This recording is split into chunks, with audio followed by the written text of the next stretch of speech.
God has made.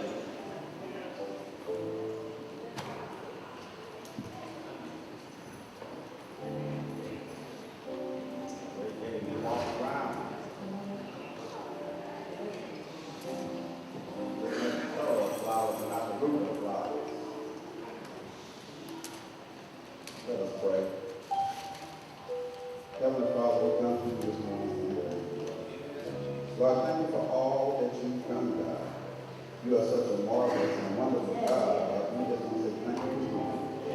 Lord, I ask that you use me this morning, Lord. Increase as I decrease, Lord. Let the words that you put on my heart come out according to your will and your way, Lord. All these things that we've done in Jesus' name we pray. Amen. And there's a word to be found this morning in the book of Numbers, starting at the 14th chapter. Numbers 14. If you want to stand for the reading of God's word, we would appreciate it. And we're going to be starting at verse 1 and 2, and we're going to jump down to 11. And it reads, "And all the congregation lifted up their voice and cried, and the people wept that night. And all the children of Israel murmured against Moses and against Aaron. And the whole congregation said unto him, Would God that we had died in the land of Egypt, or would God we had died in this wilderness?" Verse 11. "And the Lord said unto Moses, How long will this people provoke me? How long will it be ere they believe me? For all the signs which I have showed among them." You may have your seat. We want to talk for a brief moment this morning about the original Jesus. It took me a long time to figure out what a G was. But it's not this Jesus. We're going to talk about the original Jesus. These characters have been around since Cain and Abel. You can see them in Cain and Abel. We want to talk about the original Jesus. Before I get started, let me tell you what's going on with the children of Israel. 40 years they were wandered in the desert after they were freed from Egypt. And now they are about ready to cross over into the promised land. So Moses sent 12 spies, one from each tribe, to spy on the land. So look and see what they're going to have to do and what's going to be the obstacles so they can occupy this land of milk and honey. Now when the spies returned, they gave a report. Some of them gave good reports. Some of them gave negative reports. And some of them didn't report at all. But one of the reports that came out was about the people in that land. These were huge, strong, athletic type people. And they would compare themselves to be like grasshoppers. That means that the people could just smash them out like that. And they brought back a grapevine with some grapes on it. And some people saw the grapevine and they said, this is a great land that God has given us. Those were those that saw the good. And then there were those that saw the bad, and they said, these people are like this grapevine, big and strong and plentiful. How will we get into this land? And that brings us to today's text. And the people, the majority of the people, wept all night, crying. And they were wondering, why did God put us in this situation? Should have just let us die in Egypt. Should have just let us die in the wilderness. But he brings us right to the door and put all these problems on us. And that's when we get to the original Jesus. The first G I want to talk about I call him grumbling grumpy. That's the one that's attached to Cain. Things never seem to go right for grumbling grumpy.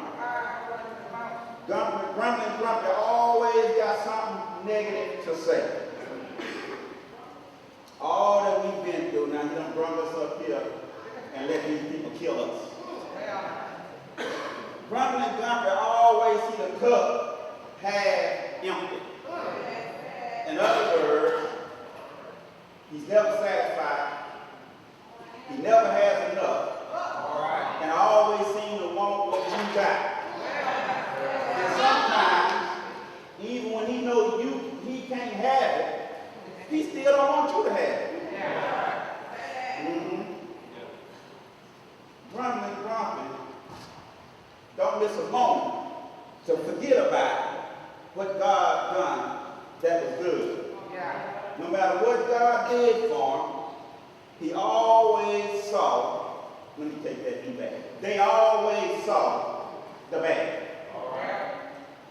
But here's the worst thing about grumbling and grumpy. They're always dissing God. Always.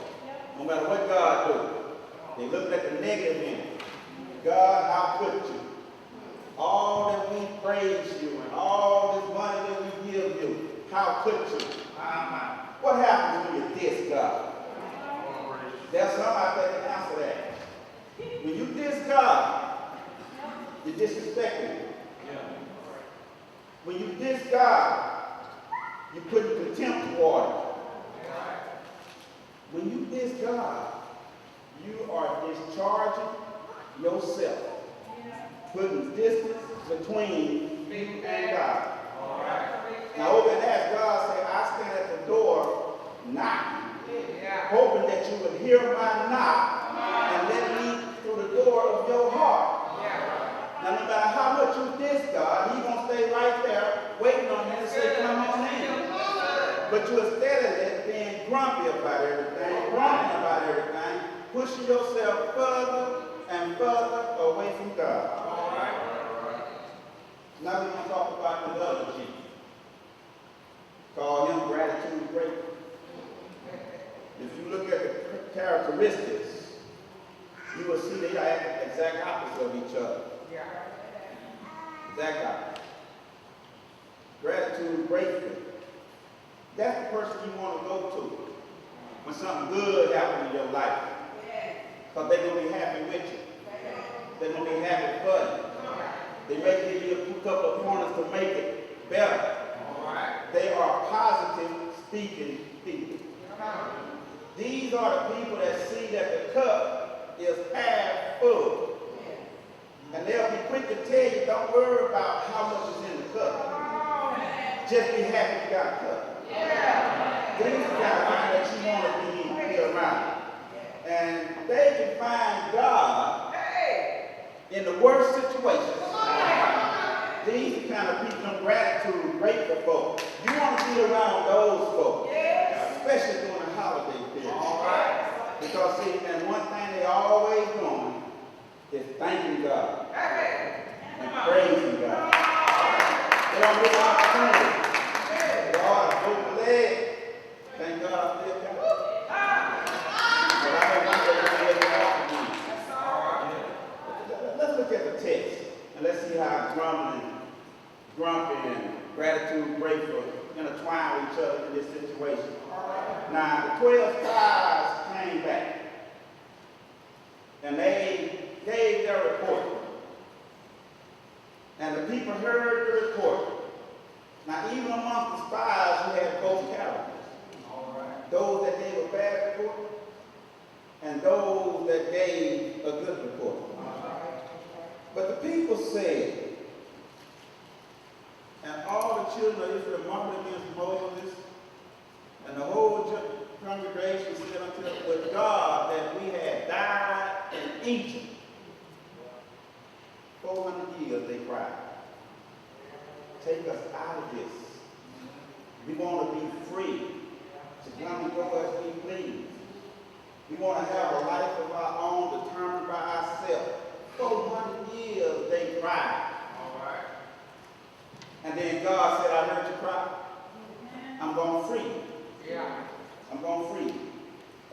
they came that they were free, everybody was happy. Yeah. Everybody. You couldn't find a grumpy nowhere in the bunch. We free, and we out of here. Somewhere along that march, adversity stepped in. All right. The legs got tired and heavy, the feet started aching. He started complaining.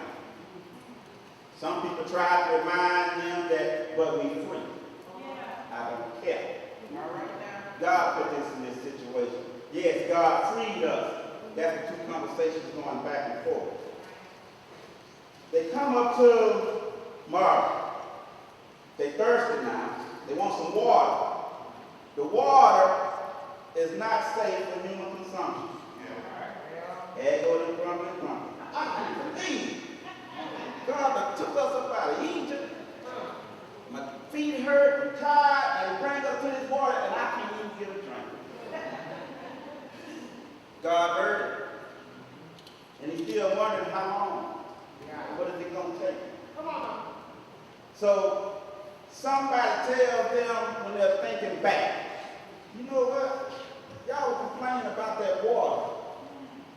And God, not only did he make the water potable, he made it for consumption. The Bible said he made it sweet. Y'all wanted some water, and God gave us Kool-Aid.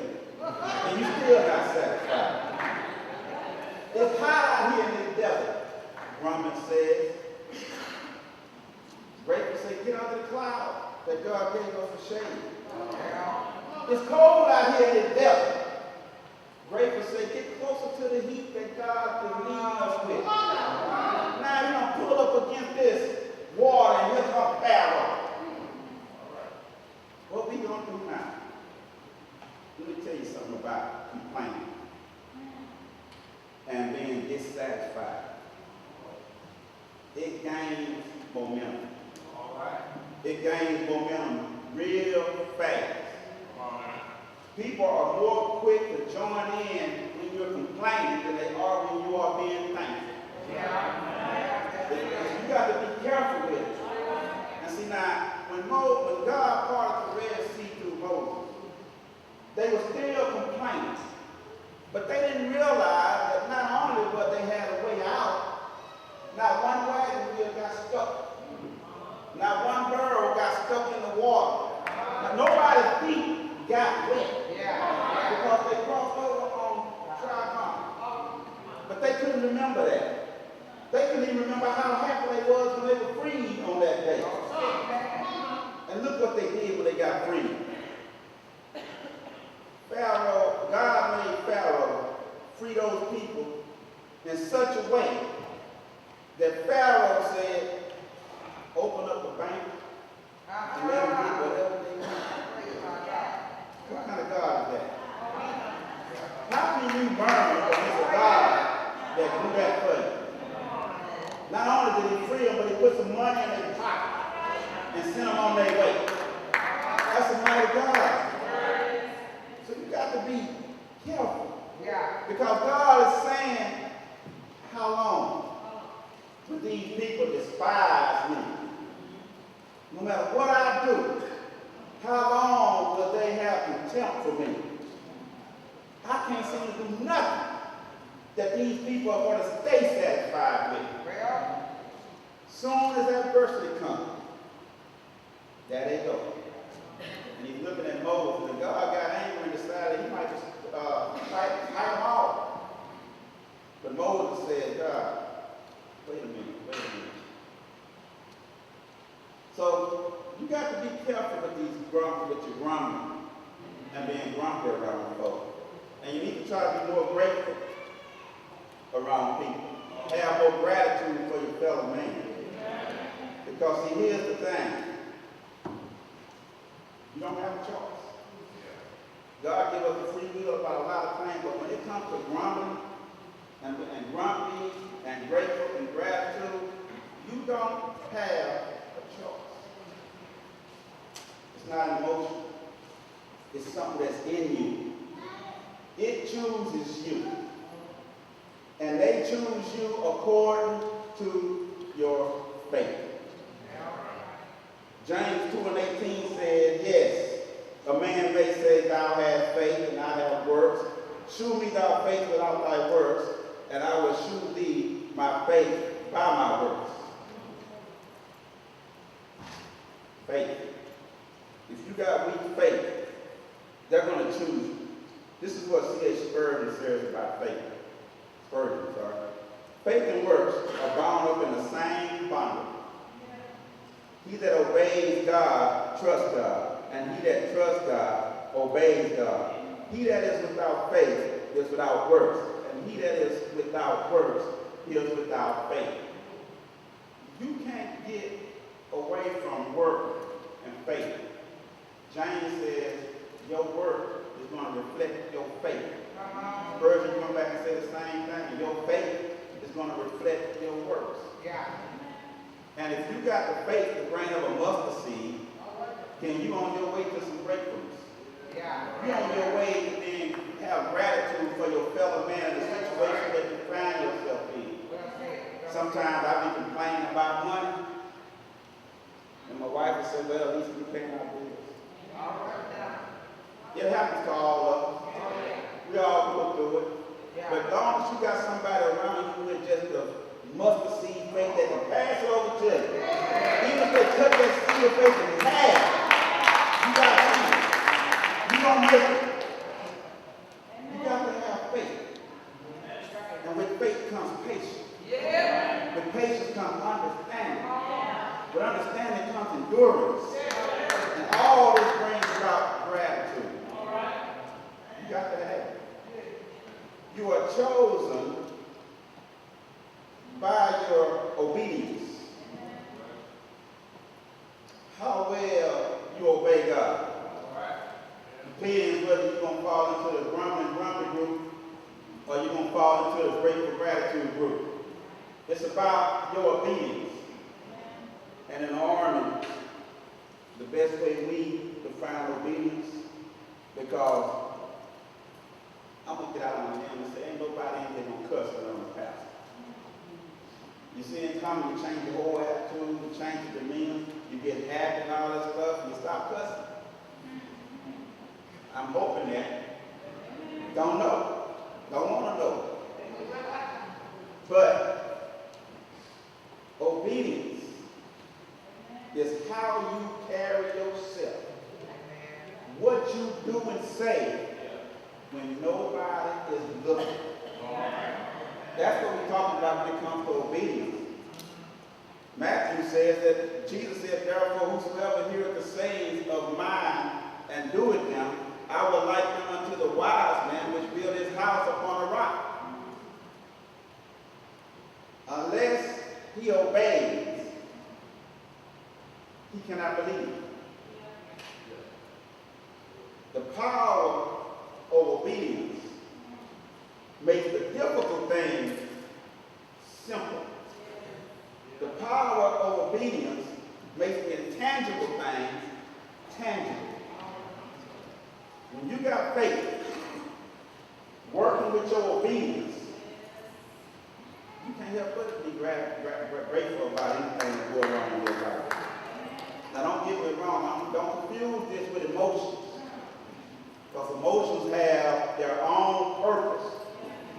Because the emotions, another way to describe them is your alert mechanism. Has nothing to do with you being grateful.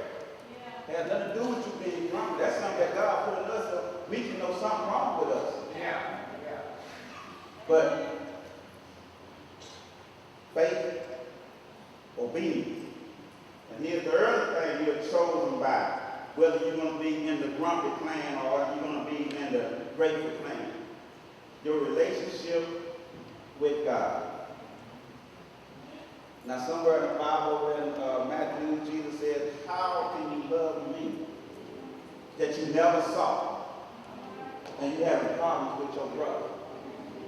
You have problems with your neighbor. You have problems with your co-workers. Relationship. Now, we all know what a relationship is. Now, see, here's the thing about a relationship.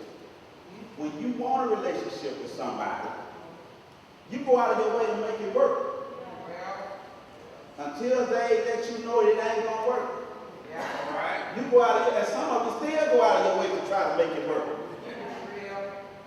But with the God I serve, he goes out of his way to make it work. And he's always standing there knocking. He's always going for you. He's always protecting you, trying to make sure that you have everything you need. Some of us use God. Shall I use people? And they grumpy plan. All right, God, I'm going to hang out with you for a little while. Just till I get what's in my mind. Just till I get what's in my heart. And then you're gone back to where you was. You better stop playing with God. God said you don't like warm water. He'd rather be cold. He'd rather be hot. That's what you can deal with. But when you walk, when you stand on the fence, God pass you by. Faith, obedience, and relationship is going to determine what group you fall in. These children of Israel, they didn't get it. 400 years of bondage and crime, they didn't get it. They cried to God. God answered. He freed them. They complained about being free. I want to go back to Egypt. It's too hard. I'd rather lay up there and be on the Pharaoh's throne. They cried about being thirsty. God gave them thirst. But don't forget what Jesus said. If you're going to take a drink for what I'm offering, you never thirst again. They cried about not being safe and in danger. And God protected them, put them behind a safe haven, showed them time and time again that if they would just stand up in arms and look like they wanted to fight on his behalf, the victory was theirs. But they get right to the door of the promise. I've done it. I done cried to God for some stuff, wanted some stuff, and I didn't know it, but I got right to the door. God was going to bless me, give me what I want, and I let something else take my attention, and went the other way. And I started complaining. God, if you keep this up, I'm not going to get home. But this ain't working for me. But God said, if you look back over your life, like that poem said, that one footstep you had, the pair of footsteps you had when you was in trouble, them was mine. Now, if you want to walk away from me, God says, go ahead, but I'm going to still be right here when you need me. That's the kind of God we serve. That's the kind of God that's on our side. God's saying that's what love is. No matter how bad you treat me, no matter how much you diss me, no matter how much you disrespect me, God said, I'm going to love you in spite of yourself. I'm going to love you because I'm God, you my child, and that is some condition. I'm going to provide for you. I'm going to do all the things you want done. If you got faith, if you remain obedient, if you, I keep forgetting that little last, remember that relationship that I want you to. All you got to do it. You got to do it. And the Bible is there for us to know all these things. Now, don't get me wrong. Gratitude don't come easy. You don't just get gratitude. You got to learn gratitude. You learn gratitude through God, through God's word. I read where love is the child of gratitude. Love grows as gratitude is felt. Gratitude breaks out into praise and thanksgiving to God. Nothing taken for granted. Everything received with gratitude. I'm going to stand by my pastor. If you don't give me something out of contempt with all that murder and stuff, sometimes when people forget to give me what they owe me, I tell them, you know what, don't even worry about it. God got me. Gratitude. Because I'm grateful for what God has done already. I'm grateful for what I know God can do. Not what He's going to do, but what He can do. If I line myself up right, He's going to do it. But I'm grateful because I know what He can do. God is worthy of our praise. God is pleased when we come before Him with praise and thanksgiving. How many of y'all today want to serve God with gratitude through your adversities? Remember, you don't have to do nothing to learn how to be grumpy. You don't have to do nothing to learn grumbling.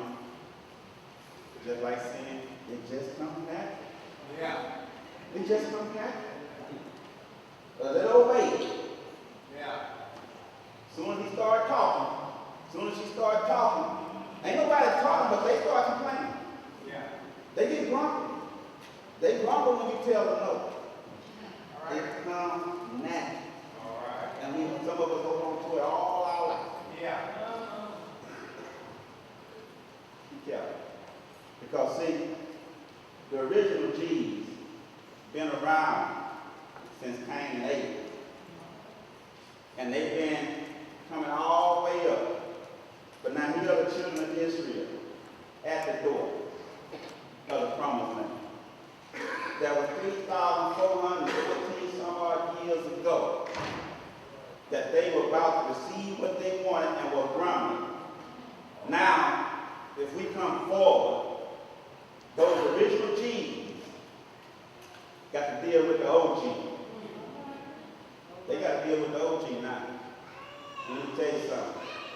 The original G's are like Satan. They're not changing the game plan. They don't need to add nothing new. Because they're going to do the same thing over and over and over again.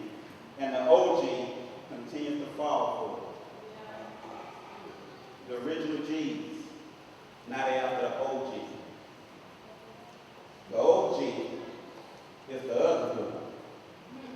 The other group is sitting in this church. That's us. We the other group. And if you're not careful and think about what God has done for you, you won't know what gratitude is. You won't be able to have gratitude. All right. Because see, when people come around you and you can't remember what God did, you're going to have a problem. And it was given to me that when people are grumbling and grumpy, it's not about what they just experienced. It's not about the here and now. It's about what they did or what they didn't do. It's about what they want and what they couldn't have and what they got. That's what brain does. That's what brain does. See, these are the people that when you go to them, and it's easy to spot. It's easy to spot. If you want to know if somebody is grumbling, grumpy, or gratitude grateful, something good happens to them. Girl, I'm so happy about my child is graduating, man, cum laude. Why did you get that return? Did you see that boy new car? It's just a car. I'm so happy with my new job. Woo, I'm glad I got this job. It's just a job. And they work with you to help you get that job. The whole time in their heart, they knowing you didn't want you to have it. Because they couldn't get it. They didn't tell you they tried and couldn't get it. But they can't be grateful for it. But God is still saying today, how long will these people walk around around here 400 years later. How long will these people continue to despise me, to despite me? How long will they be forgetful and not remember what I've done for them? How long are they going to look at me with contempt and continue to distance themselves from me because they are not getting what they want?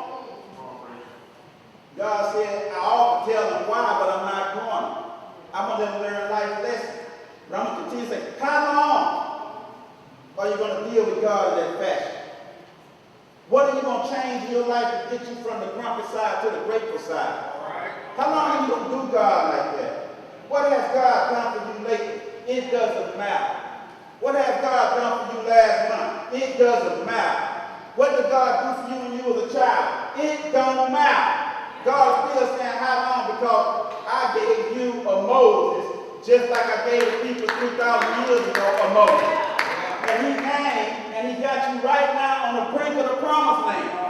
And some of us are doing things that turn us away from it. We had a problem. The world was spinning out of control, on our way to hell. But God said they need them a Moses too. Son, go down there and get them. And he sent his only begotten son down here to save the dying world, to get us through this barren land that we're pilgrimaging through. And he did everything he could to help us. He showed us. He taught us. He talked to us. And he said, this ain't working. I got to show them what true love is. So he told us, I'm going to lay it down. And in 3 days, I'm going to raise it again to let you know that I love you. I got you. And wherever I go, there you be also. That's the promised land. And we're getting right at the door of the promised land. And we're not making it. And all that Jesus went through for us, God is still saying, how long? When they arrested him in his praying ground, God saying, how long? When they marched him from judgment hall to judgment hall, God is saying, how long will it take? They whipped him all night long. God is still saying, how long will these people continue to distance themselves from me, to spite me? After they beat him all night long, they sentenced him to death. God is still saying, how long? What is it going to take? Everybody in here got a child. And let me tell you something. A child will throw you for you. A child will make you drop your head and say, I didn't see that coming. I didn't even know my child would even think that way, let alone do something like that. But you stay with it. We're children of God. And God is up there. God. How long? What did it take? Then to sentence him to death. What is it going to take? He's up on the cross. And people were still complaining when he was on the cross. He was on the cross for their sins. He was on the cross for our sins. And we're still complaining. To this day, we're still complaining. But what did Jesus say? Our intercessor, our Moses. Father, forgive them. For they know not what they do. And right to this day, Jesus is still saying, lifting up on the right side of the throne, Father, forgive them. They know not what they do. And God is still asking that question, how long? How long will these people continue to spite me? How long will these people continue to distance themselves from me? What is it going to take? We're in the transition now from the season of thanks to the season of love and faith. What is it going to take? How long? That's all God is asking. How long will you continue to spite me? continue to have contempt for me. God gave all of us a special talent, a special gift, free will, sense, everything you need. And you still be playing. Start looking at the good. My boys, me and my wife went out of town. And we came back and my brother called me and asked me had I seen my children. And all of that got into a fight. When I seen them, one had black eye, scraped side his head, busted lip. The other one had broke hands, scrapes all upside his face, knot on the back of his head. I just looked at him, I smiled, and I teared up a little bit because my boys was out there fighting. Glad I wasn't looking for them fighting too for my boys. But I didn't look at the fight that they were out there fighting. I just simply said, God, thank you. With all these people getting shot, thank you. With all these people getting arrested for this, that, and the other, thank you. After out there at 2 o'clock in the morning and fighting, Lord, thank you so much because you let us come home. That's good. And everything we go through. But see, don't let the adversities of this world, don't let the disappointments of this world, don't let anything that you associate with negative of this world, let gratitude break you. Yeah. May God bless you.